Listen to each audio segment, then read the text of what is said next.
மகர ராசி நேயர்களே, ஜென்ம சனி விலகிவிட்டார். இனி என்ன நடக்கும் தெரியுமா?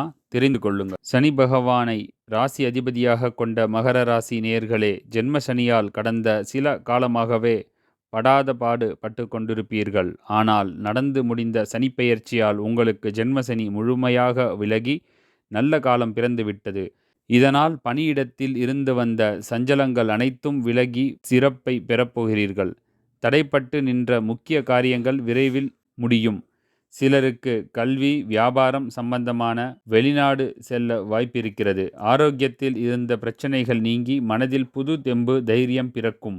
இந்த மாதத்தில் உங்கள் பூர்வ புண்ணிய அதிபதியான சுக்கிர பகவான் உச்சம் பெற்று இருப்பதால் தொழிலில் இருந்து வந்த இழுபறிகள், நஷ்டம் அனைத்தும் விலகி லாபம் பெருகும்.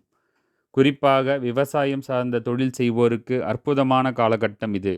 குடும்பத்தில் மூத்த சகோதர சகோதரிகளால் ஏற்பட்ட மனக்கஷ்டங்கள் தீர்ந்து ஒற்றுமையான சூழல் ஏற்படும். சிலர் மனதிற்கு பிடித்த இடத்திற்கு சென்று வருவீர்கள். குழந்தை பாக்கியத்திற்காக காத்து கொண்டிருக்கும் தம்பதிகளுக்கு கட்டாயம் குழந்தை பாக்கியம் கிடைக்கும்.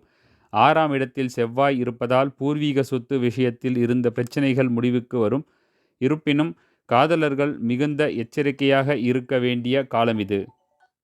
துணையுடன் பேசும் பொழுது மிகுந்த எச்சரிக்கையுடன் பேச வேண்டும்.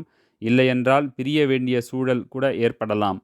அரசாங்கம் வழியில் சில பிரச்சனைகள் தோன்றி மறையும். அதனால் அரசு அதிகாரிகளிடம் அனுசரித்து நடந்து கொள்வது நல்லது. வீடு மாற்றம் செய்வதை தவிர்க்கவும். சுயதொழில் செய்வோருக்கு வாய்ப்புகள் கை நழுவி போவதற்கான வாய்ப்புகள் உண்டு. கவனமாக இருங்கள். வரவை காட்டிலும் செலவு இருமடங்காக இருக்கும். எனவே அனாவசிய செலவுகளை தவிர்த்து கொள்ளுங்கள். விலை உயர்ந்த பொருட்களின் மீது கவனம் தேவை. மாதத்தின் இறுதியில் இளைய சகோதர சகோதரிகளால் தேவையற்ற பிரச்சனை சந்திக்க நேரிடலாம்.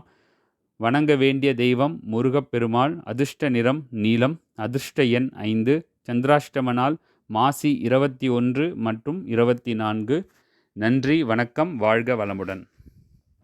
மறக்காமல் A to Z fun talkies சேனலை சப்ஸ்கிரைப் செய்து ராசி பலன்கள் மட்டுமல்லாமல் சனிப்பெயர்ச்சி பலன்களையும் தெரிந்து கொள்ளுங்கள்.